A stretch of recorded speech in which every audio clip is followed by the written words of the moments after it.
अध्यक्ष, BS4 महाराष्ट्राचे समन्वयक आणि नांदेडहून आलेले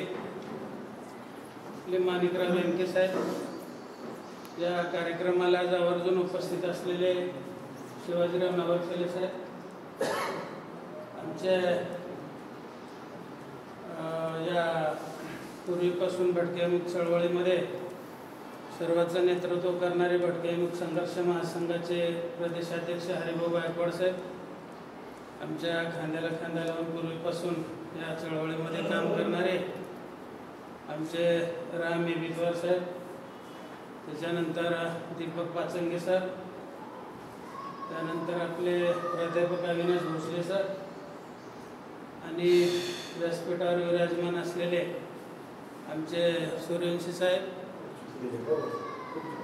वाघमारे सर.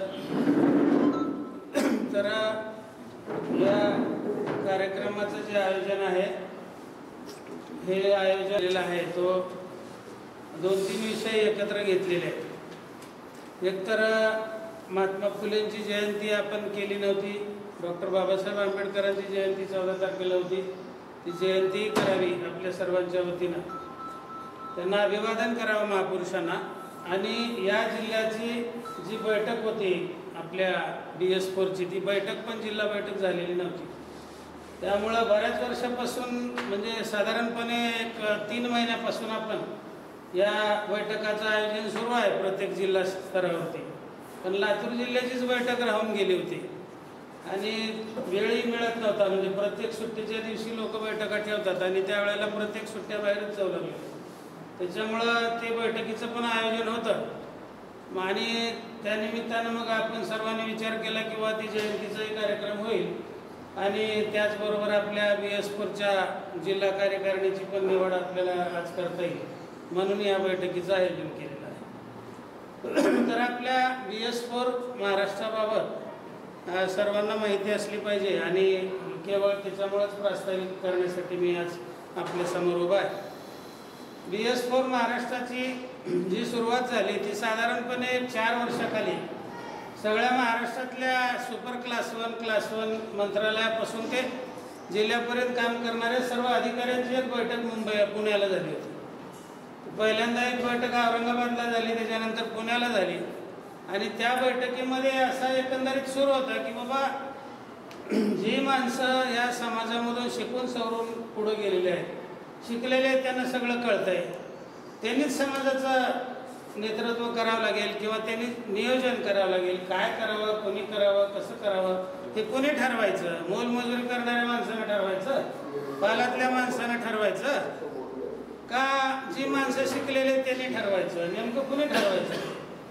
तर आम्ही सुद्धा 1985-86 मध्ये अशी संकल्पना घेतली होती की हे ज्या समाजाचं काम आहे ते 1985-86 मध्ये ते समाजाचं काम नेमकं कुणी करायचं. मग आपल्या समाजातले शिकले सवरलेले अधिकारी, थोडेसे व्यापारी, उद्योजक वगैरे आहेत, तर हे सगळे शिकले सवरलेले माणसं जर एकत्र आले तरच समाजाचं काय होऊ शकतंय. नाहीतर निवळ रोजमजुरीला जाणाऱ्या माणसानं कसं काय नियोजन करायचं, त्याच्याकडून कुठलंच नियोजन होऊ शकत नाही. तर त्याच्यासाठी म्हणून आपण भटक्यामुक्त जाती जमाती कर्मचारी संघटना काढली होती महाराष्ट्राची. पण झालं काय नेमकं की कर्मचाऱ्याचे प्रमोशनचे प्रश्न, जात म्हणून तिथं प्रत्येक ऑफिसमध्ये त्याला एक कनिष्ठ वागणूक मिळायची, त्या ठिकाणी संघर्ष करायची पाळी यायची आणि ह्या संघर्षामध्येच आमचं सगळं संघटनेचं आयुष्य गेलं त्याच्यातच. म्हणजे समाजासाठी असं काय करता आलं नाही. मग त्याच्यानंतर आम्ही ते 1992 पासून ह्या सर्वांगीण मानविक संस्थेची सुरुवात केली. तर 450 पोराचा अनाथ आश्रम चालत होता आणि ते साधारणपणे 15-16 मध्ये शासनाचं जे काय होतं ते नियोजन बदललं आणि त्याने हे सगळं अनाथ आश्रम बंद केले आणि मग आपल्याला वेळ मिळायला सुरू झाला. म्हणजे तिथं पूर्ण वेळ त्याच्यात असायचं, तो वेळ मिळायला लागला आणि मग ह्या बैठका वगैरे अधिकाऱ्याच्या आयोजित केल्यानंतर त्या बैठकामध्ये बी असं सूर यायचं की हे सगळं अधिकाऱ्यांनी करावं.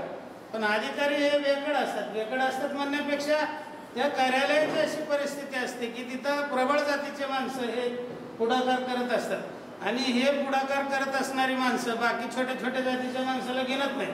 त्याचा एखादा महत्त्वाचा टेबल असला तर त्याला साईड टेबलला आणि मोठ्या जातीच्या माणसाला प्रमुख टेबलवर कसं घेता येईल. तर हे अशा पद्धतीचं प्रत्येक ऑफिसमध्ये संपूर्ण महाराष्ट्रामध्ये कार्यक्रम चालतो आणि आम्ही खूप मोठं फेस केलं त्याला संघटनेच्या माध्यमातून. तर त्याच्यामुळं कर्मचाऱ्याचं कसं व्हायचं की त्याच्या अडचणीमध्ये वर त्याच्या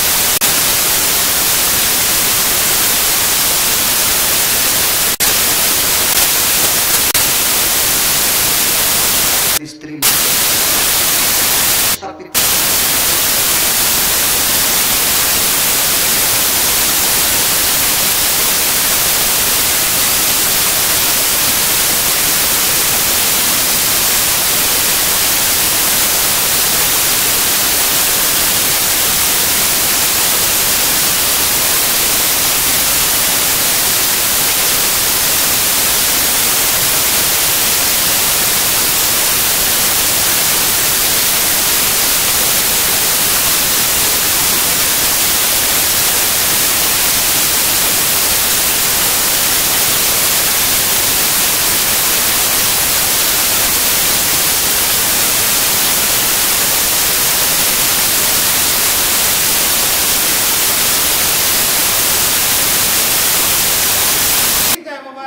कर्मचाऱ्याच्या बाबतीमध्ये डॉक्टर बाबासाहेब आंबेडकरांनी शेवटी आग्र्याला भाषण करताना म्हणलं होतं की या शिकल्या सवरलेल्या माणसाने मला धोका दिला.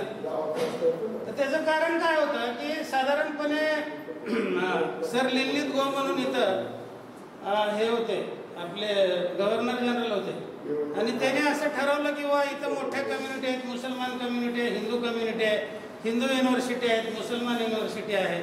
मुसलमान युनिव्हर्सिटीला 3 कोटी रुपये दिले आणि हिंदू युनिव्हर्सिटीला 3 कोटी रुपये दिले. त्याच्यानंतर मग बाबासाहेब गेले, त्याने म्हणले बाबा माझ्या दलित समाजाला काय, तुम्ही हिंदू युनिव्हर्सिटीला 3 लाख रुपये दिले त्या काळामध्ये, आणि यांना 3 कोटी रुपये दिले, मग माझ्या दलित समाजासाठी काय, माझा काय हिस्सा आहे का नाही. मग त्याच्यानंतर त्यांनी काय केलं की म्हणले तुमची युनिव्हर्सिटीच नाही ना बाबासाहेब, आम्ही युनिव्हर्सिटीला द्यायचा निर्णय घेतला. ते म्हणले युनिव्हर्सिटी नसली तर काय, माझ्या मुलांना मी एक युनिव्हर्सिटीसारखा एक तयार करू शकतो ना म्हणलं. मग काय करायचं, तर म्हणले माझ्या 30 पोरांना भारताच्या बाहेर देशामध्ये शिक्षण घेण्यासाठी पाठवा, त्याच्यासाठी पैसे खर्च करा सरकारनं. जे 3-3 कोटी रुपये तुम्ही त्या युनिव्हर्सिटीसाठी खर्च करायला लागला ते 2 कोटी माझ्या पोरावर खर्च करा. आणि साधारणपणे ते सगळे निवडले गेले मुलं आणि साधारणपणे 31 लोक होते. त्याच्यामध्ये खोब्रागडे साहेब म्हणून जे होते त्यांची परिस्थिती चांगली होती, ती म्हणली मला शासनाच्या पैशाची गरज नाही, फक्त मी यांच्यासोबत जातो. बाकी 30 लोकांना ते पैसे दिले गेले आणि ते 30 लोक सगळे शिकून भारतामध्ये आले. त्याच्यामध्ये KR नारायणन होते, त्याच्यामध्ये असे सगळे 30 लोक मोठे होते, सगळे IAS झाले, IPS झाले, IFS झाले, वेगवेगळ्या सेवेमध्ये हे लोक गेले. पण ह्या लोकांनी पुन्हा त्यांची नोकरी, त्यांच्या बदल्या, त्यांचं प्रमोशन ह्याच्यासाठीच बाबासाहेबाकडे आले, समाजाकडे कुणी गेला नाही, समाजामध्ये कुणी गेला नाही. आणि त्याच्यामधले फक्त 2 अधिकारी असे होते की त्या 2 अधिकाऱ्यांनी पुन्हा समाजासाठी खूप काम केलं. पण हे प्रमाण किती आहे, 30 मधले 2. तर ही अशी परिस्थिती आहे. त्याच्यामुळे त्याने आग्र्याला भाषण करताना त्याने म्हणजे अशी खंत व्यक्त केली होती, डोळ्यात अश्रू आले होते की मला हे शिकले सवरलेल्या लोकांनी धोका दिला. मी प्रत्येक माणूस बाहेर देशात पाठवलेला परत भारतात आल्यानंतर तो एक बाबासाहेब आंबेडकर म्हणून काम करेल अशी माझी अपेक्षा होती. म्हणजे हे 30 बाबासाहेब तर एक आला, एकानं एवढं सगळं उभं केलंय काम, तर हे 30 लोक किती काम तयार उभं करतील ही माझी अपेक्षा होती म्हणले. आणि ती अपेक्षा खोल ठरली, कारण सेवेतले माणसं किती, आता त्याच्या मनाचा विषय आहे, तो त्यानं किती वेळ द्यायचा त्याच्या मानसिकतेवर अवलंबून आहे. काही माणसं आता ते 2 जे IAS अधिकारी होते त्यांनी भरपूर काम केलेलं आहे त्याच्यामध्ये, म्हणजे चळवळीमध्ये समाजासाठी सामाजिक परिवर्तनासाठीच काम केलं, त्यांनी राजकारण कधी केलं नाही. आणि अशा पद्धतीच्या ह्या गोष्टी असतात, त्याच्यामध्ये ज्या माणसाला म्हणजे आवड असते त्या माणसाला सवड मिळते. जो माणूस आवडच निर्माण होत नाही त्या माणसाला आपण कितीही सांगितलं, कितीही मोठा असला तरी तो माणूस काय ते काम करू शकत नाही. तर अशा पद्धतीनं आपण जे काही हे DS4 आहे ते भटका शोषित समाज संघर्ष सेना, याचं नाव भटका शोषित समाज संघर्ष सेना. B 1 वेळा येतं आणि S 4 वेळा येतं, म्हणून BS4 असं त्याचं नाव आहे. तर त्याचे आयडॉल त्या संघटना म्हणलं की त्याला झेंडा असला पाहिजे, त्या संघटनेला आयडॉल असला पाहिजे, त्या संघटनेचा एक हेतू असला पाहिजे आणि एक आयडॉलॉजी असली असली पाहिजे. कारण कुठल्याही संघटनेचं आता आम्ही पाहिलंय चळवळीमध्ये जे काम कधीच होणार नाही अशा लोकांना सुद्धा, अशा लोकांचे सुद्धा आपण कामं करून दिलेले. ज्याला नोकरी लागत नव्हती त्या माणसाला आम्ही भांडून तिथं त्याचा हक्क आणून नोकऱ्या लावून दिल्या. जातीचे प्रमाणपत्र, व्हॅलिडिटी वगैरे रोजचे कामं, त्याच्या घराचे प्रश्न, त्याला घरं मिळवून दिले, जागा मिळवून दिल्या. ह्या सगळ्या जरी गोष्टी केल्या तरी कसं असतं की ज्यावेळेस माणसाची काही अडचण असते, माणसाचा प्रश्न असतो, त्या प्रश्नापर्यंत माणूस आपल्यापाशी असतो. म्हणजे आपलं अशी धारणा असू शकते, म्हणजे बऱ्याच लोकांची अशी धारणा आहे की बाबा आपण समाजाला मग आता एकत्र करायचं तर काय करायचं, त्याचे प्रश्न सोडावे लागतील, त्याशिवाय तो येणार कसा आपल्याबरोबर. हे साफ चुकीचा कार्यक्रम आहे. PS4 साठी सांगतो मी, असं कधीच होत नसतं. एखाद्या माणसाचं तुम्ही जातीचं प्रमाणपत्र काढून दिलं, ज्या दिवशी ते मिळेल त्याच्या दुसऱ्या दिवशीपासून तो तुमच्यासोबत येतो.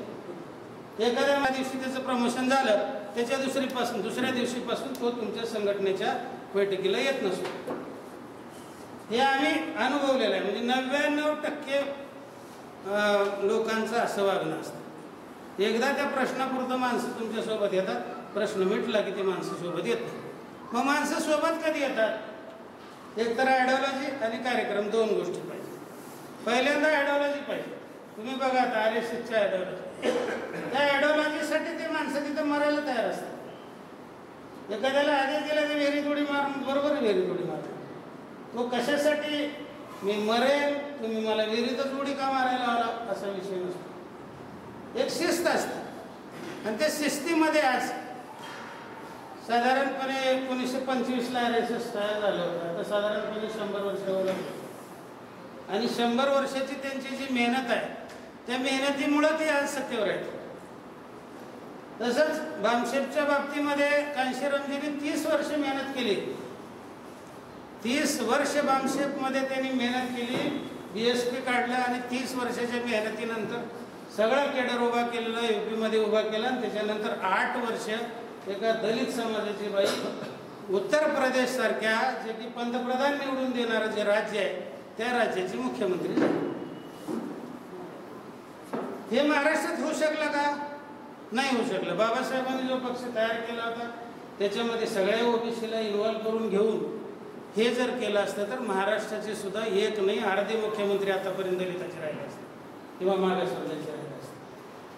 पण ह्याच्यामध्ये 52 पार्ट्या. आज RPI म्हणलं की कंसातलं वाचावं लागतं, तेव्हा ती कुणाची RPI कळते. असं बाबासाहेबांच्या RPIची परिस्थिती आहे. म्हणून कांशीरामजींनी म्हणले ही घाण साफ करायला मला आता वेळ नाही आणि ही साफ करत बसलो तर माझं आयुष्य संपून जाईल. त्यांनी इथून उठले आणि UP गेले आणि UP तिथं सरकार आणून जातं. एकत्र येण्याची ताकद काय असते, एकत्र येण्याची शक्ती काय असते ते बाबासाहेबांनी लेखणीमध्ये दाखवून दिलं आणि तेच कांशीरामजीनं ग्राउंडवर दाखवून दिलं. बाकी कुणी दाखवू शकलं नाही. आणि कांशीरामजी एक्सपायर झाल्यानंतर, त्यांचं निधन झाल्यानंतर ती गोष्ट आता पुढं कधी अनुभवायला येईल माहीत नाही. कारण पुन्हा एकदा बाबासाहेब तर जन्माला यावं लागेल किंवा कांशीराम तरी जन्माला यावं लागेल.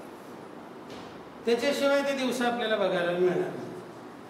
आणि प्रत्येक वेळेला कसं होत आहे की शिवाजी महाराज जन्माला आला पाहिजे पण शेजाऱ्याच्या घरामध्ये, भगतसिंग जन्माला आला पाहिजे पण शेजाऱ्याच्या महाजनाच्या घरामध्ये. म्हणजे ही मानसिकता आहे. आज आपण काम करत असताना हे BS4ची रचना आपल्याला का करावी लागली? भटका शोषित समाज, संघर्ष सेना, हे इथपर्यंत का पोचवलं? मागच्या 3 वर्षापासून आपण फक्त त्या जिल्ह्यामध्ये नुसतं राजकीयच नाही तर सामाजिक काम करणारे कार्यकर्ते कोण आहेत हे हुडकण्यासाठी पहिल्यांदा प्रयत्न केला. आणि संपूर्ण महाराष्ट्रामध्ये अशा पद्धतीच्या परिषदा घ्यायचा कार्यक्रम आपण आयोजित केला. सुरुवातीला 2-3 परिषदा घेतली. एक परिषद लातूरला घेतली, एक परळीला घेतली, एक गंगाखेडला घेतली, एक बुलढाण्याला घेतली, एक नाशिकला घेतली. आणि असं होऊ लागलं की त्या परिषदेला माणसं येऊ लागले 400-500 जनरल माप समाजाचा. पण त्या परिषदेला खर्च होऊ लागला लाख रुपये. जेवण आलं, तिथं स्टेज आलं, ते सगळंच आलं. आणि आमची ताकद ते लाख रुपये उभा करण्यामध्ये जास्त चालली लोकांपेक्षा. मग आम्ही काय विचार केला की बाबा BS4ला आज कोणाची गरज आहे? पब्लिकची गरज आहे का विचारवंत नियोजन करणाऱ्या माणसाची गरज आहे? आणि त्याचं उत्तर असं होतं की नियोजन करणाऱ्या माणसाची गरज आहे. आणि मग आपण असं ठरवलं की फक्त विचारवंत लोक बोलवायचं, विचारवंत लोकांनाच बोलायचं, विचारवंत लोकांना विचार समजून सांगायचे. फुले शाहू आंबेडकरी विचार काय आहे तो त्यांना समजून द्यायचा. आणि माणूस म्हणून आपण कसं काय आता जगू पुढच्या काळात, आतापर्यंत जगू शकलो नाही. कारण जनावरातून रूपांतरच आतापर्यंत आपलं झालेलं नाही माणसामध्ये. मी स्पष्टपणे बोलतो आणि ह्याच्यावर माझी किती दिवस चर्चा करायची तयारी आहे आणि कुणासोबत बी करायची आहे. अजून आपण माणसाचं रूपांतर माणसात आपलं झालेलं नाही. आपण अजूनही पशुच आहोत मी म्हणतो आणि त्याच्यावर ठाम आहे. कारण आपलं माणसाचं रूपांतर झालेलं असतं तर ही अवस्था आपली आज राहिली नसते. तर ही अवस्था बदलावी लागेल का नाही कधीतरी. आपण राजकीय परिस्थिती बघतो, वेगवेगळ्या राजकीय परिस्थिती निर्माण होतात. मग ह्या लोकांचं काय, हक्क आणि अधिकाराचं काय? आम्ही फक्त निवेदनं करायचे, निवेदनं करून मंत्र्यापर्यंत जायचं, मग तिथं काहीतरी प्रश्न सुटायसाठी आमचे गलीबोळातले गाव लेवलचे प्रश्न असतात. बाकी समाज आमच्याकडच्या नजरेनं बघतो की बस चला सर काहीतरी करतील, हरिभाऊ काहीतरी करतील, ही अडचण माझ्याकडे आली. आता हरिभाऊ म्हणजे काय खूप मोठा नाही किंवा मी कुणी खूप मोठा नाही. मग आम्हाला काय करावं लागेल, कुठल्या तर राजकीय पार्टीशी लागे बांधे ठेवावे लागायचे. साहेब आम्ही तुमच्या आमच्या कधी अडचण नंतर बघा. आणि मग अशा पद्धतीनं काय झालं, ही माणसं सगळे कुठं ना कुठं राजकारणाशी जोडले गेले. पण त्याच्यामुळं काय झालं की हक्क आणि अधिकार जे हिरावून घ्यावे लागतात ते चापलुसीना किंवा कुणाच्या पाया पडून कधीच मिळत नाही. त्याच्यापासून आम्ही वंचित राहिलो. कुठल्या नेत्याकडे गेलं पाहिजे ही अपरिहार्यता आमची. त्याला पर्याय नाही, त्या अपरिहार्यता आहे. त्याच्यात कामं, त्याच्याशिवाय कामच होत नाहीत ना तुमचे. कुठल्या तरी राजकीय पुढाऱ्याकडे गेल्याशिवाय कामं कशी व्हायची. पण जे आपले संविधानाने दिलेले हक्क आणि अधिकार आहेत ते मात्र आपण संघर्षातूनच मिळवू शकतो, कुणाच्या पाया पडून मिळवू शकत नाही. आतापर्यंत भटक्या मुक्त जाती जमातीच्या चळवळीमध्ये आम्ही एक 10 चाकी टायर जी ट्रक असते त्याचं जे काही 14-16 टन लोड असतं तेवढे निवेदनं दिली असते. सगळ्या संघटनांनी मिळून गेले 75 वर्षांमध्ये. काय उपयोग झालेला आहे त्याचा? साधारणपणे सोलापूरला 2 पंतप्रधानाच्या उपस्थितीमध्ये मेळावे झाले. नेहरूच्या उपस्थितीमध्ये 60च्या दरम्यान मेळावा झाला. 84च्या वेळेला राजीव गांधीच्या उपस्थितीमध्ये मेळावा झाला. 10-10 लाख लोक त्या मेळाव्याला होते. नेहरूने यशवंतरावला सांगितलं, म्हणले भटक्या मुक्त जाती जमाती हे जे लोक आहेत भटक्या मुक्ताचे ह्यांना SC-ST मध्ये टाका, कुठं ऍडजस्ट होतील बघा. आणि ते गेले निघून. त्याच्यानंतर मग यशवंतरावने विचार केला, म्हणले ह्या लोकांना जर परत आपण SC-ST मध्ये जर टाकलं तर 2 खासदाराच्या जागा कमी होतात. आणि त्यावेळेला ओपनच्या खासदारकीच्या जागेवर मारामारी होती की मला उभं राहायचं तुला उभं राहायचं अशी. आता जशी परिस्थिती आहे तशी त्याच्यापेक्षा खूप वाईट परिस्थिती होती. आणि स्वतः यशवंतराव चव्हाणाला इकडं साताऱ्यामध्ये आणि कराडमध्ये अशा 2 जागा होत्या. तर कराडचे गुलाबराव पाटील आपल्या पृथ्वीराज बाबाचे वडील, त्यांनी काही तिथे त्यांना येऊ देत नव्हते, त्यांचं काही जमत नव्हतं. आणि त्याच्यानंतर मग साताऱ्याची जागा होती ती राजघराण्याची जागा होती. त्या राजघराण्यातलंच कोणतरी उभं राहायचं, निवडून यायचं. मग एवढं हे संकटाचा काळ त्यांच्यावर की असं एक जागा जर मागासवर्गासाठी गेली तर आम्ही कुठं उभं राहायचं. म्हणून त्यांनी असा विचार केला की ह्यांच्यासाठी आपल्या स्तरावर आपण रिझर्वेशन देऊ. खासदारकीच्या जागा आपल्या जाणार नाहीत, आमदारकीच्या जागा जाणार नाहीत. ह्याची काळजी घेण्यासाठी म्हणून आपल्याला VJNT तयार केलं आणि त्या VJNT मध्ये आपल्याला टाकलं आणि आपलं सगळं वाटलं करून. मग अशाच पद्धतीचा नंतर ज्यावेळेस राजीव गांधीचा कार्यक्रम झाला त्यावेळेला राजीव गांधी म्हणले हम देखेंगे, हम सोचेंगे, हम दिल्ली जाएंगे, जब देखेंगे देख के सोचेंगे और सोच के देखेंगे. तेवढंच भाषण झालं त्यांचं. तिथून सगळे परत त्याने ते सिरियसली घेतलं नाही. शरद पवार त्यावेळेला अध्यक्ष होते त्या कार्यक्रमाचे. तर हे अशा पद्धतीचं आता मेळावा पंतप्रधानाला 10-10 लाख लोकांचा मेळावा, ह्याच्या पुढे काय मेळावा घेणार आपण, ह्याच्यापेक्षा काय मोठं घेणार. तर हे मेळावा वगैरे हे जे आहे ना हे सगळं गोडीतला विषय आहे. ह्यानं प्रश्न सुटत नाही. तुम्ही आता परवा जरांगीचं आंदोलन बघितलं असेल. मागासवर्गीय मध्ये सुद्धा ती कम्युनिटी नाही, बरोबर आहे. मराठा समाज हा 50% मध्ये जे SC-ST NT OBC SBC हे येतं आणि उरलेल्या 50 मध्ये ओपन समाज असतो. आपल्या मागासवर्गीयचे लोक त्या रामदास आठवल्यापासून मराठ्यांना आरक्षण दिलं पाहिजे. आरक्षण कुणाला मिळतं? जे मागास आहे त्याला आरक्षण मिळतं. मग तो समाज मागास आहे का? नाही, मग तू कशासाठी म्हणतो त्यांना आरक्षण? म्हणजे ते मागास आहेत म्हणूनच म्हणतो ना तो. म्हणजे आम्हीच म्हणायचं त्यांना आरक्षण मिळायला पाहिजे, त्यांना आरक्षण मिळालं पाहिजे. पण अरे तुझं पण कोण आहे तिथं? ते मागासच नाही तर तुम्ही म्हणू शकता का त्याला आरक्षण दिलं पाहिजे? आरक्षण कुणाला दिलं पाहिजे? ते मागासवर्गीय असलेल्याला आरक्षण दिलं पाहिजे. आरक्षणचा कोटा हा 50% आहे. 50%च्या पुढचा कोटा हा ओपनचा आहे. तुम्हाला ऑलरेडी ओपनचा कोटा आहे आणि 10% जे EWSचं आरक्षण आहे त्याच्यामध्ये ऑलरेडी मराठा समाज 8.5% रिझर्वेशन घेतोय, मिळतोय. ते सगळ्यालाच माहिती आहे त्या गोष्टी.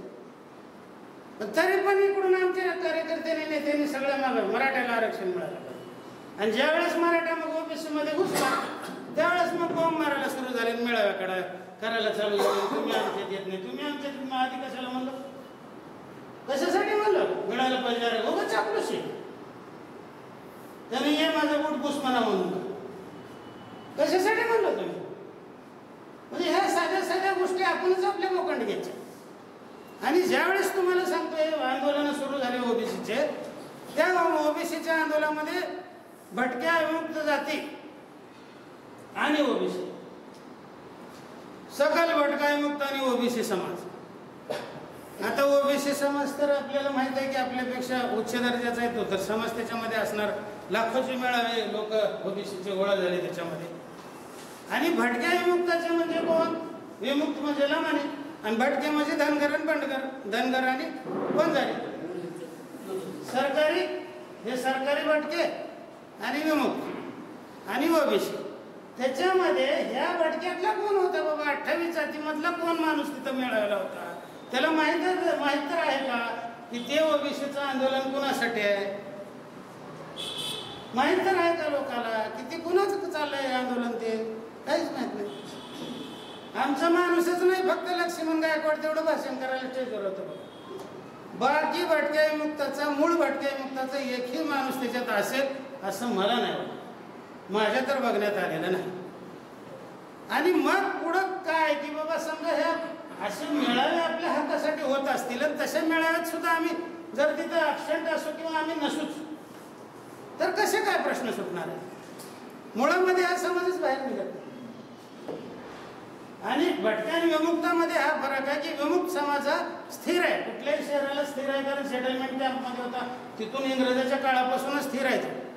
आणि भटका जो आहे तो फक्त त्याला ते फुटबॉल आहे, दर 3 दिवसाला त्याला फक्त इथं राहू नको म्हणायचं, पुढच्या गावाला जा, आणि त्याला फक्त भटकत ठेवायचं, कारण तो हार्मफुल नव्हता त्याच्यामुळे त्याला भटकत ठेवलं होतं.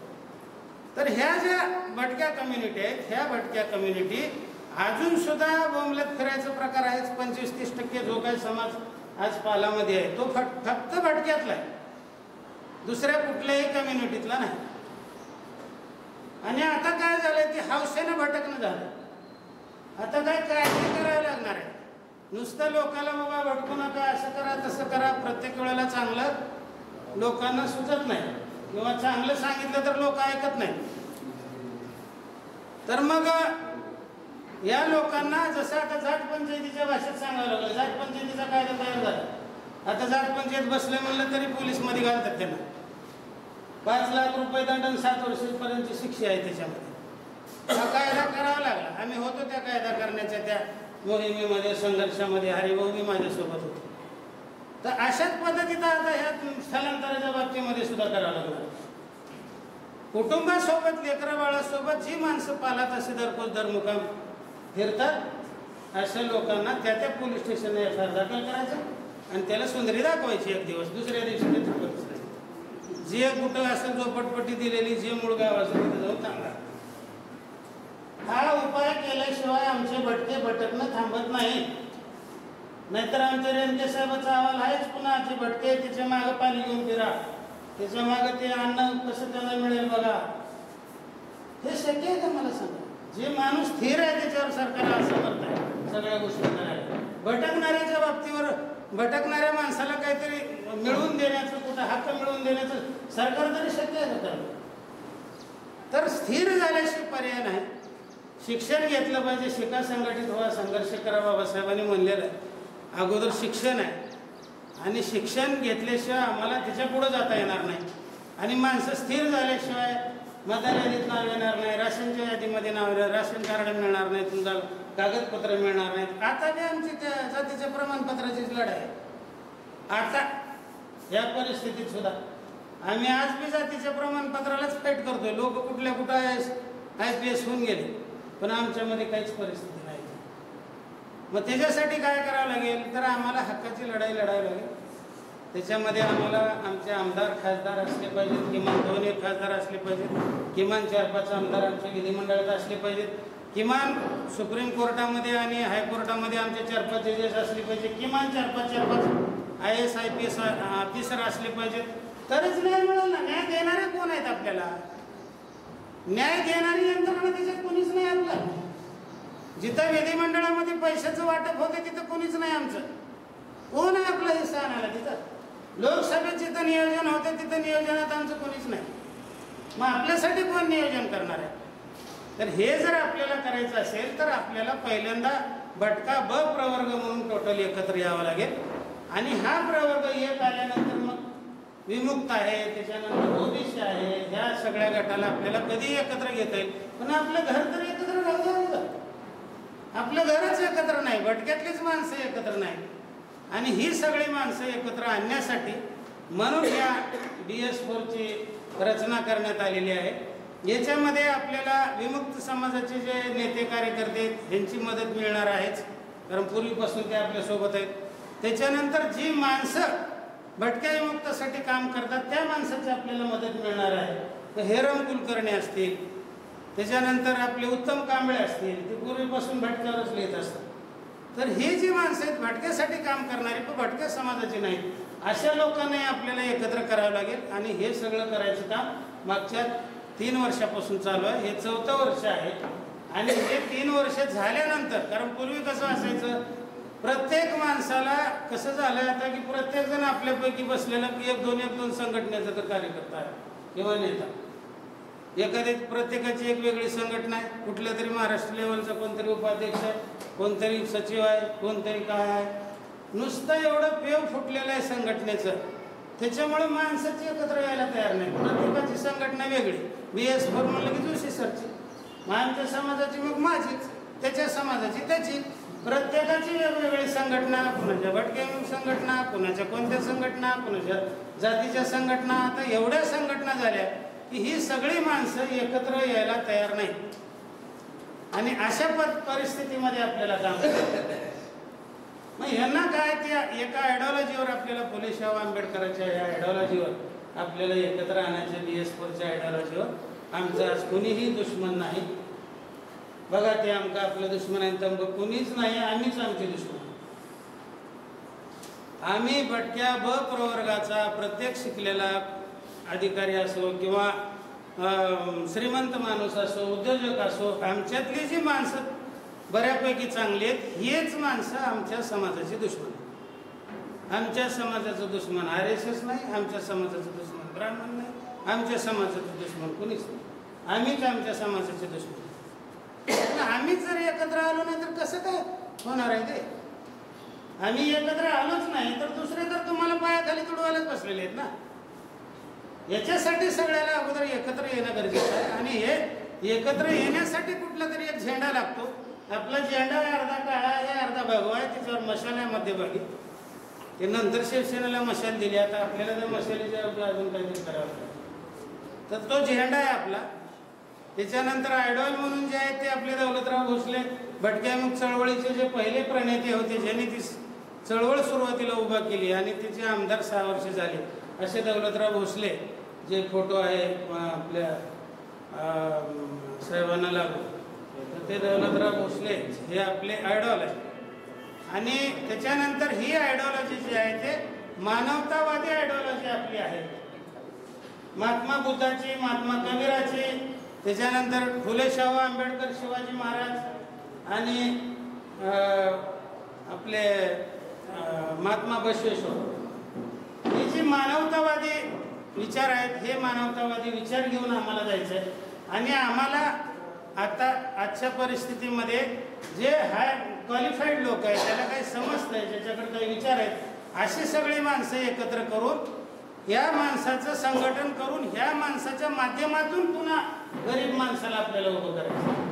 ज्या वेळेला आपल्याला मॉब लागणार आहे त्यावेळेला आपण गरीब माणसापर्यंत जाऊ, पण अगोदर संपूर्ण महाराष्ट्राची 36 जिल्ह्याची साखळी आपल्याला तयार करावी लागणार आहे. एक हाक मारली की मग त्या त्या जिल्ह्यातली जी कार्यकारिणी आहे ती कार्यकारिणी त्या त्या जिल्ह्यात जाऊन तिथले माणसं गोळा करील आणि त्या पद्धतीनं हे आपल्याला व्यवस्थितपणानं हे सगळं ऑर्गनायझेशन करायचं आहे.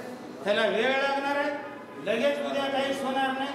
ज्या पद्धतीनं भामशेप उभा केलं होतं कांशीरामजीने त्याच पद्धती सरकारी कर्मचाऱ्याचं ऑर्गनायझेशन होतं आणि राजनैतिक जे काही गोष्टी कराव्या लागतात राजकारण करण्यासाठी अराजनैतिक गोष्टी तुम्हाला आधी पक्क्या कराव्या लागतात. तुमचं राजकारण अगोदर कुठं तयार होत आहे, ज्या वेळेला तुमच्याकडे काही सहकार असेल, काही वेळेला तुमच्याकडे काही कंपन्या असतील, काही उत्पन्नाचे सोर्स असतील मोठे मोठे, त्यानंतर मग तुमचं राजकारण तयार होऊ शकतं. तर त्याच्यासाठी आपल्याला सुद्धा महिलांना काय कार्यक्रम द्यायचे, पुरुषांना काय कार्यक्रम द्यायचे, युवकांना काय कार्यक्रम द्यायचे, युवतींना काय कार्यक्रम द्यायचे, असा हा मोठा कार्यक्रम आणि फुल प्लॅनड असा कार्यक्रम आहे.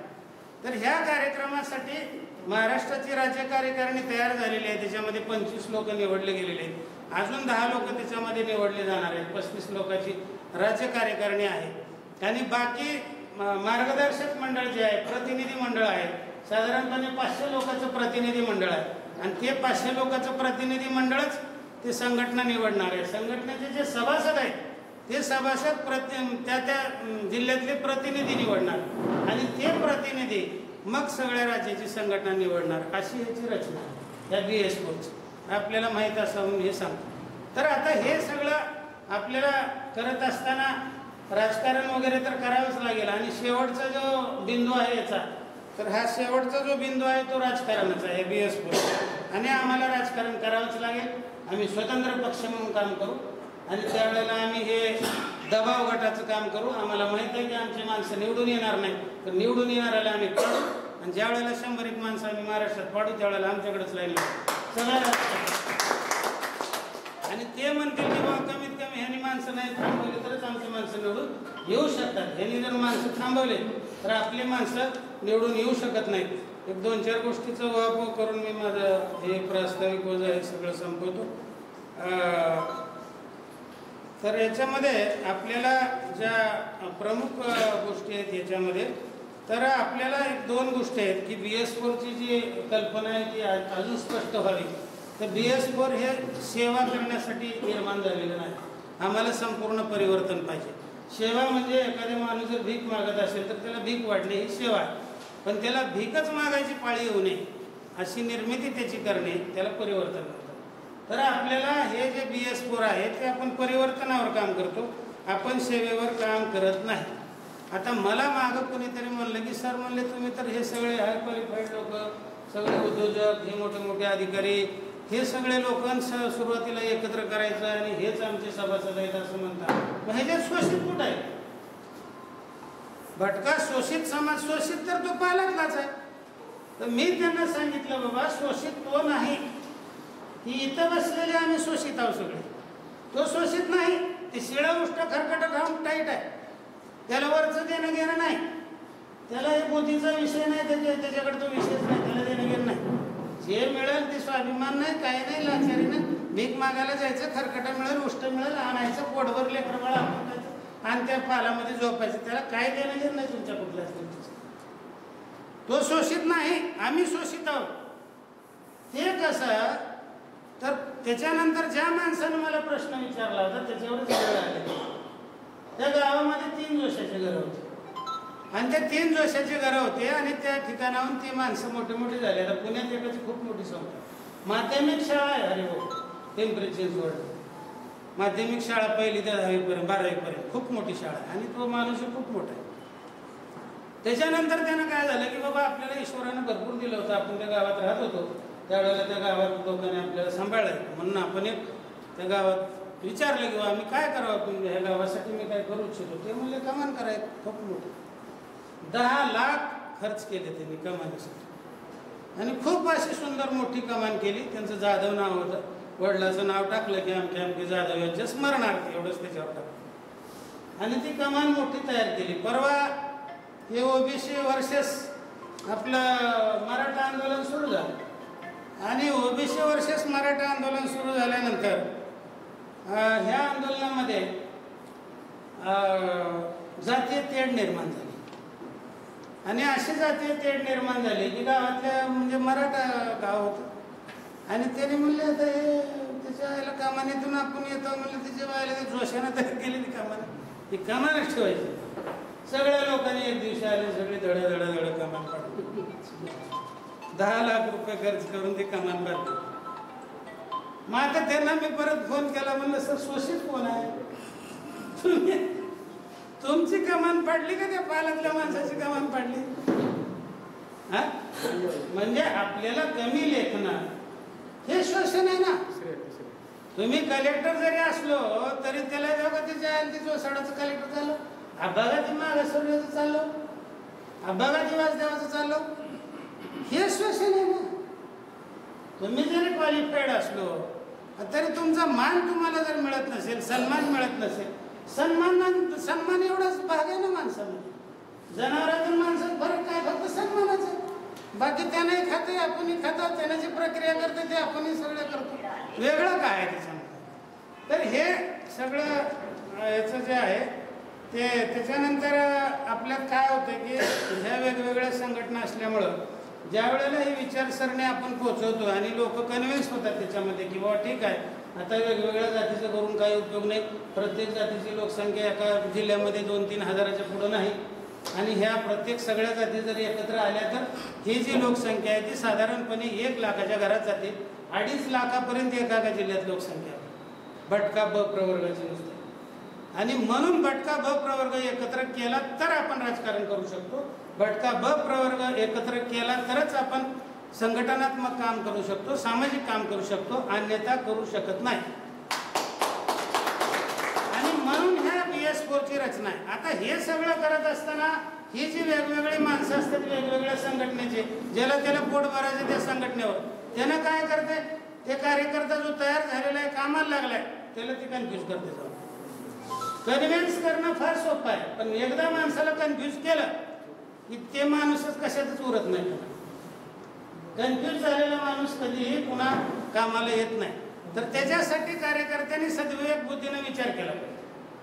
आपण काय करतो शिकणे म्हणजे काय शिका म्हणजे शिका संघटित व्हा संघर्ष करा. शिका म्हणजे महात्मा फुलेंनी शिकलेल्याची व्याख्या केली होती. शिकलेल्याची व्याख्या अशी होती की ज्या माणसाला मी कोण आहो ते कळतं. मी कोण आहो स्वतःला विचार दिवसभर रात्रभर मी कोण आहो मी कोण आहो मी कोण आहो दुसरं काहीच विचारलं बाहेर बघू नको कुठंच. आणि त्याला उत्तर मिळालं पाहिजे की मी हा आहे. तुझ्यामधून उत्तर मिळणार आहे बाहेर कोणी सांगणार नाही तू कोण आहेस. आणि त्याच्यानंतर खरं आणि खोटं ह्याच्यातला फरक कळला पाहिजे. हे दुसरा निकष आहे. हे खरं आहे आणि हे खोटं आहे हे कळलं पाहिजे. आणि तिसरा निकष हा आहे की त्यानं खऱ्याची काळ धरली पाहिजे खऱ्याच्या पाठीमागे गेला पाहिजे. त्याला शिकलेला म्हणतात. तू शाळेत नाही गेला तरी चालतो. आणि आमचा एखादा डबल डिग्री झालेला आणि एखादा PhD झालेल्या प्राध्यापकाला सुद्धा ह्या 3 गोष्टी कळत नसतील तर तो शिकलेला नाही. हे महात्मा फुलेची व्याख्या माझी नाही बाबासाहेबांनी व्याख्या केलेली नाही. तर हे महत्वाचं आहे याच्यामध्ये की आपण शिकलेले आहोत तर ह्या सगळ्या गोष्टीचा विचार केला पाहिजे आणि खऱ्याच्या मागं लागलं पाहिजे. आता काय होतंय कुणीतरी काहीतरी फुस मारली चल पळाल तिच्या पाठीमागे. क्वालिफाईड आहे कळतंय सगळं अक्कल भरपूर आहे आणि लगेच 2 मिनिटात कन्फ्युज होऊन जातो आणि लगेच कळतो दुसऱ्याच्याच मागं ज्याच्याकडे काही विचार नाहीत आचार नाहीत. 25-25 30-30 वर्ष झालं संघटना लोक चालवलेत. 500 लोक तिथे यायला तयार नाहीत महाराष्ट्राच्या मेळाव्याला. 100-200 माणसं. आंदोलन कुठंतरी व्हायले नागपूरच्या विधिमंडळावर व्हायले मुंबईच्या विधिमंडळावर व्हायले आणि तिथं विधिमंडळात महाराष्ट्राचा मोर्चा भटक्या मुक्ताचा महाराष्ट्राचा मोर्चा आणि माणसं तिथं 300 पोलीस संरक्षणाला 500 पोलीस आम्ही त्यांच्याकडे. ही परिस्थिती आहे. कसे प्रश्न सुटायचे. 2च भाषा आता सरकारला कळतात. एक तुम्हाला मतदानाची भाषा बोलायला लागली. त्या मतदारसंघात 70,000 मतं माझे अंगद सूर्यवंशी माझ्या मतदारसंघामध्ये उभा आहे आणि माझे 70,000 मतं पडणार आहे. अंगद सूर्यवंशी मला माहिती आहे. आम्हाला सगळ्याच मतदान करणाऱ्या माणसाला माहिती आहे की अंगद पडणार आहे. पडू द्या ना माझे 70,000 मतं आहेत हे तर मला दाखवून देता येईल. 70,000 मतं अंगद सूर्यवंशीनं घेतलेत हेच मला दाखवायचं, निवडून नाही आला तर चालेल. एकतर मताचं राजकारण करा, तुमच्याकडे पाया पडत येतील 5-5, 2-2 हजार मतं आमदार पडणार आहे. तुम्ही बघा पुढच्या 8-9 महिन्यानंतर. आता 250-250 कळमचा आमदार 250 मतांना आला होता यवतमाळ जिल्ह्याचा. आपलं शहाजी बापू पाटील 450 का 500 मतांना आलं होतं. हे 500-300 मतांना पडतील हे आता पुढच्या काळामध्ये. आणि आपला माणूस उभा केला आणि त्याने जर 10,000 मतं घेऊन बसला एका बाजूला, तर ते म्हणेल ह्यानंच पाडलं मला. हे गणित आता आपल्याला भविष्यामध्ये खेळावं लागणार आहे. त्याच्याशिवाय कुठलाही पर्याय नाही. दुसरं, प्रत्येक माणसामध्ये, प्रत्येक समाजामध्ये काही उपयुक्त मूल्य असतात, काही उपद्रव मूल्य असतात. मनुष्य हा उपद्रवी प्राणी आहे, सगळ्याला माहीत आहे. पण आपला जे उपद्रव आहे तो उपद्रव आपण आणतो कुठल्या कामाला? आपला उपद्रव घरात भांडणं करणे, बायकोला मारणं, पोराला एखादं मारणं आणि बाहेर कोणीतरी जोड्यानं हाणलं की गपचिप बसलं, हे आपलं उपद्रव मूल्य. म्हणजे आपलं उपद्रव मूल्य फक्त आपल्या घरातल्या माणसाला त्रास देण्यासाठीच आपण वापरतो. आणि उपयुक्त मूल्य जे आहे ते बाहेरच्या लोकांशी चापलुसी करायला आपण वापरतो. तर हे जे मूल्य आहेत प्रत्येक माणसातले, तसंच आपल्या समाजामधले जे मूल्य आहेत ते उपद्रव मूल्य राजकारणासाठी वापरूया. उपद्रव मूल्य जे आहे ते आपण निवडून येऊ शकत नाही, पण उपद्रव देऊ शकतो, एखाद्याला पाडू शकतो. हे उपद्रव मूल्य आपल्याला राजकारणामध्ये कामाला येणार आहे. हे उपद्रव मूल्य आपल्याला राजकारणासाठी वापरायचं आहे आणि समाजामध्ये एकमेकासाठी वापरायसाठी उपयुक्त मूल्य वापरायचं. या 2 मूल्याचा उपयोग जर आपण व्यवस्थित पद्धतीने केला तर आपण पुढच्या वर्षभरामध्ये मला नाही वाटत उभारण्यासाठी आपल्याला काही त्रास होईल. त्याच्यानंतर भरपूर अशा गोष्टी आहेत, पण आपल्यातल्या ज्या काय 28 कम्युनिटी आहेत भटक्या मधल्या, ह्या अगोदर जातीच्या उतरंडी एखादा दगड टाकून ती फोडून टाकल्या पाहिजे. मी ह्याच्यापेक्षा उंच आहे, त्याच्यापेक्षा माझी लय जात उंच आहे, त्याच्यापेक्षा माझी एक जात उंच आहे, ती खालचा आहे, मी त्याच्यावरचा आहे, हे जोपर्यंत आपण डोक्यातून काढत नाही तोपर्यंत आपण एकत्र येणार नाही. कारण आपल्या घराच्या बाजूला समजा एखाद्या वैद्याचं घर असलं आणि इकडच्या बाजूला घिसाड्याचं घर असलं, जिंदगीवर आपली त्याची ओळख नसते. आपण त्याच्या घरला येत नाही, ती आपल्या घर, हे ती घिसाडी, हे ती जोशाचं, मी कशाला जाऊ तिचं, हे ती वैद्याचं आहे, मी कशाला जाऊ दिसत. एवढी घाण मनातून घाण आपल्याला जणू काय वास यायला लागलाय त्याचा. या 28 कम्युनिटीमध्ये एवढी घाण आहे एकमेकाबद्दल. मला हे का म्हणलं, मी तर आमची जात तुमच्यापेक्षा लय सुद्धा उच्च असते. म्हणजे ह्या जातीच्या उतरंडी अगोदर फोडल्या पाहिजे. सगळा भटका ब प्रवर्ग म्हणजे एकच जात आहे असं गृहीत धरलं पाहिजे. मग ते आपला चिखलकरे असो, कतारे असो, वैद्य असो, घिसाडे असो, मसलजोगी असो, ह्या सगळ्या छोट्या जातीला एका झेंड्याची गरज आहे. तो झेंडा म्हणून BS4 आपण तयार केलेला आहे. तर ह्या BS4च्या पाठीमागं सगळ्यांनी राहून जर हा झेंडा सगळ्यांनी उंच ठेवला, तुम्ही बघा मिलिटरीमध्ये झेंड्याला काय महत्त्व असते. गोळी खाते, ती गोळी खाऊन ती पडायत, म्हणजे जीव गेला तर ती झेंडा सोडत नाही, खाली पडू देत नाही त्याला. दुसरा सैनिक तिथं गोळ्या लागलेल्या असताना सुद्धा अगोदर पळत येते आणि ती झेंडा धरते, मग 50 गोळ्या लागल्या तरी चालते. झेंड्याचं काय महत्त्व असतंय हे आपल्याला तिथं कळेल, मिलिटरीमध्ये सांगतील मिलिटरीमॅन तुम्हाला. तर अशा पद्धतीनं जर आपण त्याला महत्त्व दिलं आणि जीवाची पर्वा न करता जर आपण आपला झेंडा त्या BS4चा सांभाळला, तर मला नाही वाटत की सत्तेत येण्यापासून आपल्याला कोणी रोखू शकेल. आपली सत्ता म्हणजे आपल्या हिश्श्याची सत्ता. आपले 2 खासदार आले पाहिजेत, आपले 5 आमदार आले पाहिजेत, आपले 5 इकडं सर्वोच्च न्यायालयामध्ये न्यायाधीश असले पाहिजे आणि किमान 5-5 IAS IPS ऑफिसर असले. एवढे किमान आपली अपेक्षा आहे आणि तेवढा एक धागा धरून आपण सगळे चाललेलो आहोत. आणि या प्रास्ताविकाच्या प्रसंगी मला काय वाटत नाही अजून काय जास्त बोललं पाहिजे. तर त्याच्यामध्ये संत तुकाराम महाराजांनी हमेशा एक वाक्य बोललेलं आहे, गुडती हे जना ना देखवे डोळा म्हणून कळवळा येत असे. या म्हणीसाठी म्हणून आपण आता आपल्याकडे जवळपास 50 ते 60 अधिकारी आहेत, ज्याची मुलं अमेरिकेला, जपानला वगैरे बाहेर देशात आहेत. कोट्याधीश आहेत, पैशाची काय आवश्यकता नाही, पण हे सगळे लोक आपल्यासोबत काम करतात. त्याचं कारणच हे आहे की मूर्ती जनन एक वेळ डोळा म्हणून कळवळा येत असे. अशा पद्धतीनं जे रिटायर माणसं आहेत त्यांनी पूर्ण वेळ दिला पाहिजे आणि जे रिटायर नाहीत त्यांना कधी आठवड्यातून एखादा दिवस मिळेल तो त्यांनी दिला पाहिजे. आपल्या याच्यामध्ये कधीही कुठलाही नेता असो कुठलाही कार्यकर्ता असो कुणाला चापलूसी करून माझ्याकडे ये तुला हे पद देतो असा प्रकार नाही. कारण तुकाराम महाराजाचं दुसरं एक अभंग आहे, सत्य सांगा लोका जरी कडू लागे चाला नाही मागे आला कोण पाठीमागं नाही आला तरी चालतंय पण लोकांना सत्यच सांगायचं. असत्यावर आधारित असं BS4चं काम असणार नाही. जे खरं आहे तेच आपण लोकांना सांगू. त्याच विचारधारेवर जेवढे लोक सोबत येतील त्याला घेऊन आपण काम करू. त्याच्यानंतर तिसरं एक तुकाराम महाराजाचा अभंग आहे की रात्रंदिन आम्हा युद्धाचा प्रसंग. तुकाराम महाराज काय घोड्यावर बसत होते का तलवार घेऊन फिरत होते? मग असं म्हणायचं काय कारण आहे? कारण त्यांना माहीत आहे की हे वैचारिक युद्ध जे आहे आम्हाला आमच्या समाजामध्ये काहीच कमी नाही. आज एकही माणूस भटक्या व प्रवर्गातला भटक्या विमुक्ताचा उपाशी नाही. प्रत्येकजण त्याच्या कुटुंबासहित व्यवस्थित जेवण खाऊन पोटभर करतो. आज त्याला कशाचीच गरज नाही. पोटाची खळगी 75 वर्ष झालं पोटाची खळगी नाही. मागच्या 100-200 वर्षापासून सुद्धा इंग्रजाच्या काळापासून फक्त पोटाचीच खळगी भरायला लावली. बुद्धीची खळगी आम्ही कधीच भरली नाही आत्तापर्यंत. आणि आपल्याला फक्त बौद्धिक जे आहे आपल्याकडे जे काय बौद्धिक परिवर्तन आहे ह्याचीच फक्त आता गरज आहे या समाजात. ज्यावेळेस बौद्धिक परिवर्तन होईल त्यावेळेला आपल्याला सर्व काही मिळेल.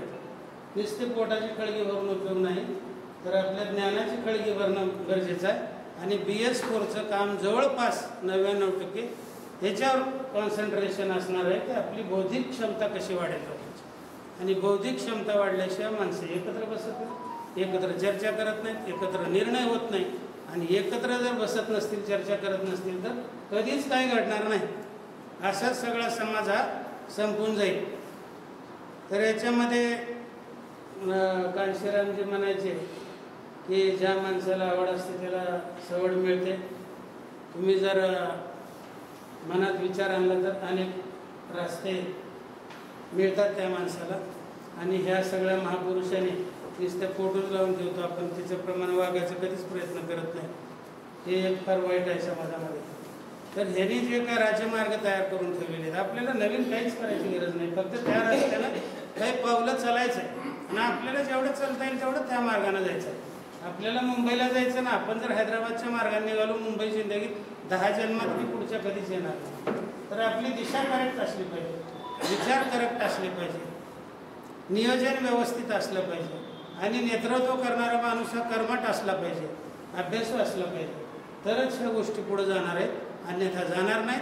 जिल्ह्याला सुद्धा आम्हाला असे कर्मठ नेतृत्व तयार करावे लागतील आमच्यातले, तरच हे सगळं काम पुढे जाणार आहे, अन्यथा जाणार नाही.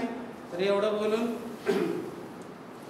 मी माझं हे प्रास्ताविक आणि जी BS4 बद्दलची जी माहिती द्यायची होती, जी आयडिओलॉजी आपल्याला लक्षात यायला पाहिजे, समजली पाहिजे, त्याच्यासाठी आपण सर्वजण या ठिकाणी आलात आणि बराच वेळ झाला मला ऐकून घेतलं आणि या कार्यक्रमामध्ये आपण सहभाग नोंदवला त्याच्याबद्दल. आणि विशेष म्हणजे आपले हे स्टेजवरची मंडळी, समोरची मंडळी, हे सर्व या ठिकाणी वेळात वेळ काढून आज रामनवमीचे कार्यक्रम असताना सुद्धा आपण या ठिकाणी आलात. आमचे रेणके साहेब नांदेडहून या ठिकाणी आले, त्याच्याबद्दल मी सर्वांचे आभार मानतो. आणि पुढचा कार्यक्रम सांगायचा आपल्याला जे कार्यकर्ते स्वतःहून काम करायला तयार आहेत, म्हणजे असं कोणी ढकलाढकली करायची, हे नको मी नको त्याला करा त्याला नको ह्याला करा असं नाही. तर स्वतःची इच्छा असली पाहिजे. आणि साधारणपणे शासकीय कर्मचारी जरी असले तरी त्यांनी आठवड्याला एखादा दिवस दिला, महिन्यातून 1-2 दिवस दिले तरी काम होते. नाहीतरी आपण रात्रंदिवस थोडं संघटनेचं काम करतो. अडचणीच्या वेळेला ज्या वेळेला आपण एकमेकाला बोलवतो त्यावेळेला आपण ज्या वेळेला तसे प्रसंग येतात त्यावेळेला एकत्र येतोच ना. पण दररोज आपण दैनंदिन याच्यामध्ये आपापले सगळे घरगुती कामं, नोकरीचे कामं हे सगळे केल्यानंतर आपण कधीतरी रविवारची सुट्टी समजा किंवा 15 दिवसाला एकदा, महिन्याला एकदा, आठवड्याला एकदा आपण एकत्र बसतो आणि संघटनेचं काम करत असतो. त्याच्यामुळं परवा द्रौपदी मुर्मूनी म्हणले होते बघा की तुम्हाला कुणी अडवलंय बाबा समाजाला, मी IAS आहे, मी IPS आहे, मग तुला सरकारनं असं का पत्र काढलं का की तू समाजामध्ये जाऊ नको, असं कोण म्हणतंय मला सांगा, असं मागच्या 15 ऑगस्टच्या भाषणामध्ये त्यांनी बोलले होते बघा. त्याच्यामुळं कसं आहे की ज्याला आवड आहे त्या माणसाला बरोबर सवड मिळते. अनेक धंदे असणारे सुद्धा माणसं संघटनेत काम करतात आणि जे बिनकामी माणसं आहेत ते करत नाही, अशी भरपूर उदाहरणं आहेत. त्याच्यामुळं मला असं वाटतंय की आपण स्वतःहून बाबा मी काम करतो असं म्हणून जर पुढं आलं तर जास्त चांगलं राहील. आणि ही जबाबदारी कसं आहे की स्वतःच्या मनानं घ्यायची जबाबदारी आहे. आता सरांनी बोलल्याप्रमाणे नवरखेले साहेबांनी सांगितलं आपल्याला की आता काय झालं, मागं आपल्याला प्रत्येक ठिकाणी फिरणं शक्य नव्हतं, त्याच्यामुळं आपण काय केलं, पुस्तिका तयार केली होती.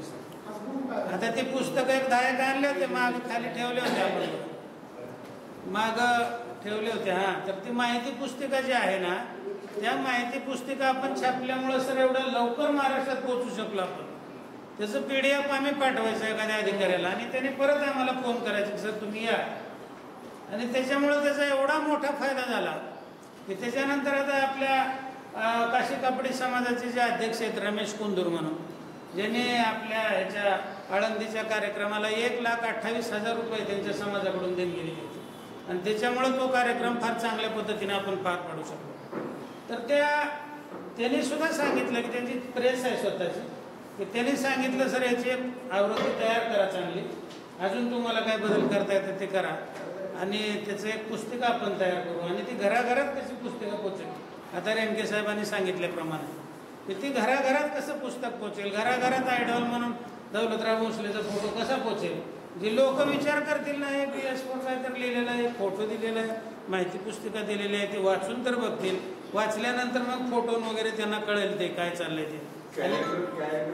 नाही कॅलेंडर तर करू ना, होय ना. आता कसं होतंय सर, आपल्यात वासुदेव समाज संघटना, गोंधळी समाज संघटना, काही जोशी समाज संघटना, काही घिसाडी समाज संघटना, अशा अनेक संघटना आहेत आपल्या याच्यामध्ये.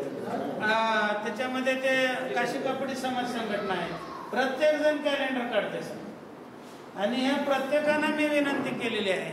आता रेणुका गोंधळी समाज संघटना म्हणून आपल्या नाशिकला स्वतंत्र कॅलेंडर खूप मोठं काढतात.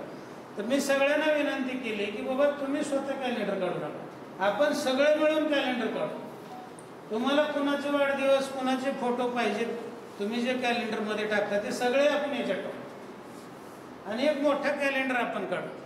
आपल्यामध्ये काही लोक कुंडली तज्ञ आहेत, भयानक मोठे कुंडली तज्ञ आहेत, भयानक मोठे अभ्यासक आहेत ह्याचे आपल्या भविष्याचे सुद्धा. तर त्या लोकांना सुद्धा बोललो मी, त्यांनी म्हणले सर आम्ही सगळं जे काय भविष्य लागणार आहे सगळं आम्ही तयार करून देतो. राशी भविष्य, दररोजचं भविष्य, दररोजचं काय वर्तमान आहे ते सगळं आम्ही त्याच्यामध्ये तिथी वगैरे रोजचं असतं ना मागच्या बाजूला पूर्ण आम्ही तयार करून देतो म्हणले आणि अद्यावत देतो, जे आतापर्यंत म्हणजे काल निर्णयमध्ये सुद्धा लोक बघणार नाहीत आणि आपल्याकडे बघतील. तर डिसेंबरमध्ये ते नियोजन आहे त्या कॅलेंडरचं आणि हे सगळ्या समाजाने मिळून जर आपण त्या PS4च्या खाली केलं तर ते सगळ्यात चांगलं राहणार आहे. 17 कॅलेंडर आपण काढतो, त्याला कुणीही बघत नाही, कारण ते काल निर्णय असल्याशिवाय त्याचा काही उपयोगच होत नाही, कारण बाकीची माहिती त्याच्यात काय नसतं. जसं ते लाल आणि निळं छापलं जातं तसं फक्त छापून मिळतं ना, त्याचा काहीच उपयोग होत नाही. तर ते एक नियोजन आहे. हे पुस्तकाने जे फोटो सरांनी आता सांगितलं तर ते एक आपण नियोजन करू की एक पुस्तिका आणि आपल्या दौलतराव भोसलेचा फोटो कसा घराघरात पोचतो, ही एक चांगली आयडिया आहे.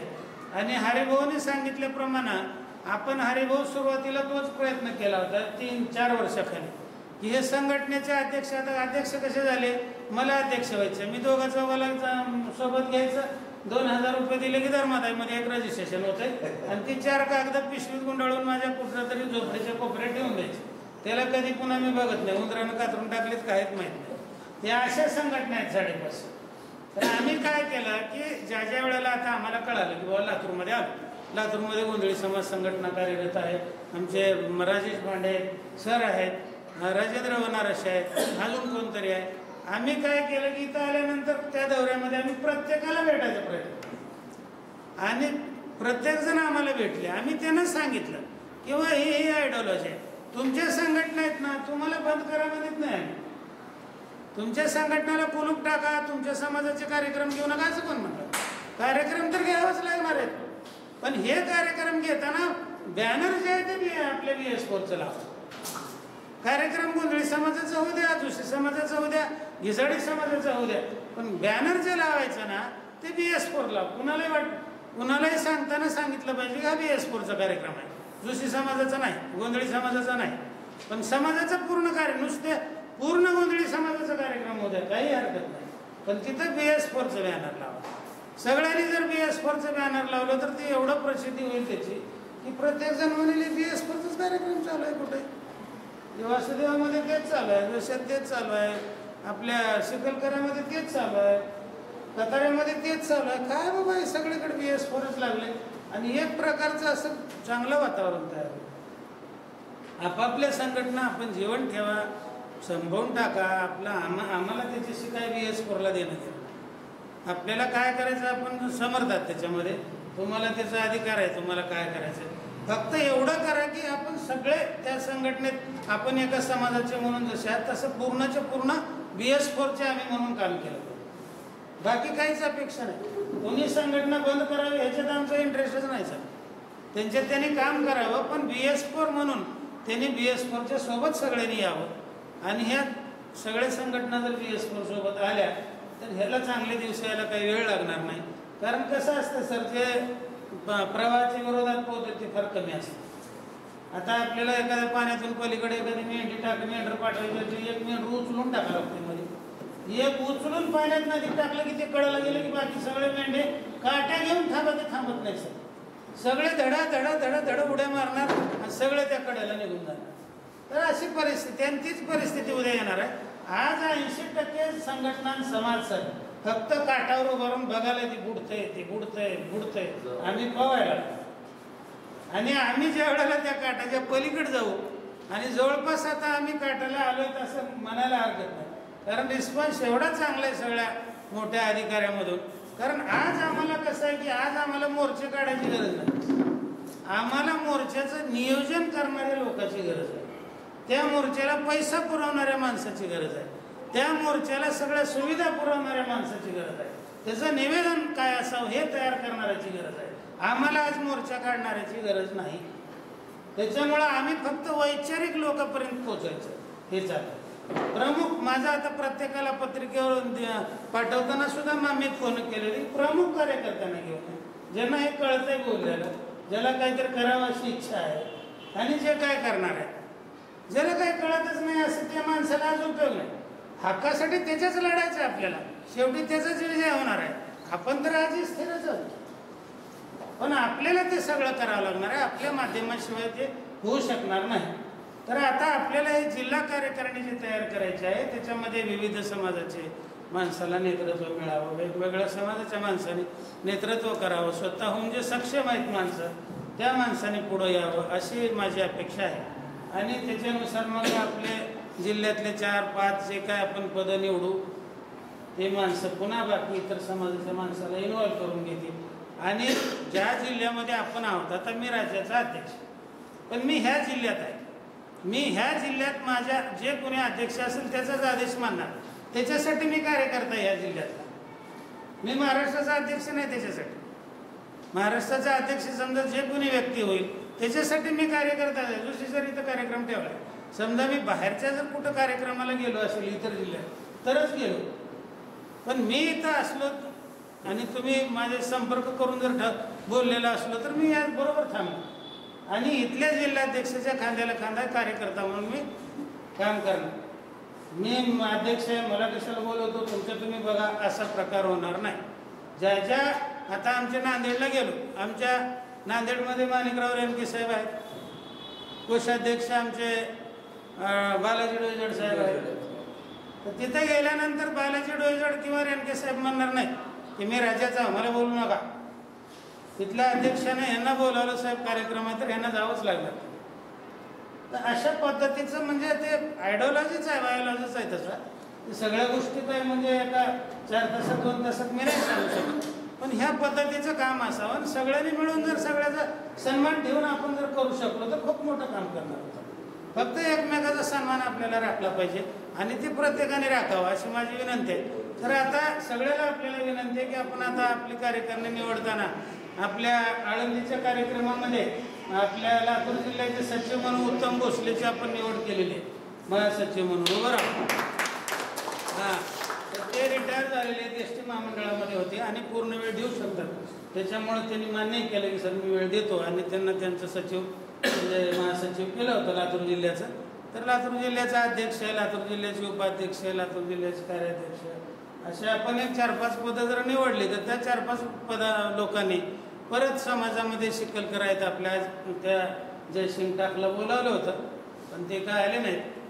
जयसिंग टाकला हरिभाऊने मी बोललो होतो, ते येतो म्हणले होते, आले नाहीत. त्याच्यानंतर वैदू समाजाचे धनगर आहेत, त्याचं आडनाव धनगर आहे, ते आले नाहीत. दुर्गा धनगर म्हणजे अशी बरीच मंडळी आहेत चांगली पूर्वी काम केलेलं आहे. हां, तर त्यानंतर हे 2-4 आपले पदाधिकारी निवडल्यानंतर परत त्यांना बोलवून घेऊन एखादी बैठक घेऊन परत त्यांची आपण निवडतो. तर आता सर्वांनाच विनंती आहे की स्वतःहून आपलं बाबा मी तयार आहे असं कोणीतरी म्हणावं असं मला वाटतंय. पदाधिकारी आहेत ते इतर पदाधिकारी पाचंगे सर आणि आता जे काही निवडलेले आपले 2-4 पदाधिकारी आहेत हे सगळे पदाधिकारी नंतर त्यांनी शोध घ्यावा वेगवेगळ्या समाजाच्या. त्याचा मी पण शोध घेत आहे, काही घेतलेले पण ते आज आले नाही. तर त्यांना सगळ्यांना आपण परत एकदा बोलवून घेऊन आपण त्यांना चर्चा करून त्यांना परत पदं देऊ. आपल्या याच्यामध्ये सुद्धा बसवंत गोळे सर आहेत, आपले अर्जुन आहेत, आमचे श्याम गोळे समन्वयक म्हणून काम करतात ते सध्या. त्याच्यानंतर बालाजी गोळे म्हणून आरमूळचे आहेत. तर यांचा सुद्धा खूप सिंहाचा वाटा या सगळ्या कामामध्ये. पुढच्या आपण बैठकीमध्ये परत ह्या सगळ्यांना इन्व्हॉल्व करून घेऊ कार्यकारिणीमध्ये, कारण आपली कार्यकारिणी 35 लोकांची आहे आणि राज्य कार्यकारिणीवर आपल्याला त्या त्या जिल्ह्यातले मार्गदर्शक म्हणून जे आपण निवडतो तर त्याच्यामध्ये आमचे अविनाश भोसले सर असतील, त्याच्यानंतर आमचे हे जाऊ नका फोटो काढायचे फोटो, त्याच्यानंतर आमचे माधव क्षीरसागर असतील किंवा आपले नवखेले सर असतील, पुन्हा आमचे राजेश पांडे. तर हे सगळे राज्य कार्यकारिणीवर आपल्या जिल्ह्यातले हे 5-6 लोक पुढच्या आळंदीच्या बैठकीमध्ये तो ठराव घेऊन आपण ह्या सगळ्या माणसाला राज्य कार्यकारिणीवर मार्गदर्शक म्हणून घेऊ. कारण मार्गदर्शकाच्या 10 समित्या आहेत, मार्गदर्शकाच्या 10 समित्या आहेत, 10 समित्या. त्या सगळ्या समित्यावर त्याच्यामध्ये पुरस्कार वितरण म्हणजे पुरस्कार निवड समिती एक आहे, महत्वाची समिती आहे. अर्थ व नियोजन समिती 10 समिती आहेत. तर ही जी मार्गदर्शक मंडळी आहेत त्या समित्यावर लागणार आहे. तर हे सगळे जे आता मी नावं घेतले ही सगळे माणसं आपण राज्य कार्यकारिणीचे त्या मार्गदर्शक तज्ज्ञ मार्गदर्शक म्हणून जे निवडतो सर, तर त्याच्यामध्ये आपली सगळ्याची निवड करू. मात्र ते आपण बैठकीतच करतो, कुणाची निवड आपण असं कुठं करत नाही, ती बैठकीतच करावी लागते. एखादा माणूस अनुपस्थित राहिला तर त्याची निवड आपण करत नाही. जसं काही लोक आता आपल्याला भेटले वेगळ्या समाजाचे पण अनुपस्थित असल्यामुळे आपण त्यांची निवड केली नाही. तर याच्यामध्ये आपले बरेच अजून पदाधिकारी निवडायचे. 35 लोकांची जिल्हा कार्यकारिणी आहे. त्याच्यामुळं पुढच्या काळामध्ये आपल्याला पाचंगे सरच्या नेतृत्वाखाली इथं आपल्याला सगळ्या जातीच्यांना आपण हे द्यायचं. आता आपण सगळे ग्रुप फोटो घेऊ सगळ्याचा. काही लोक पुढच्याच्या पाठीला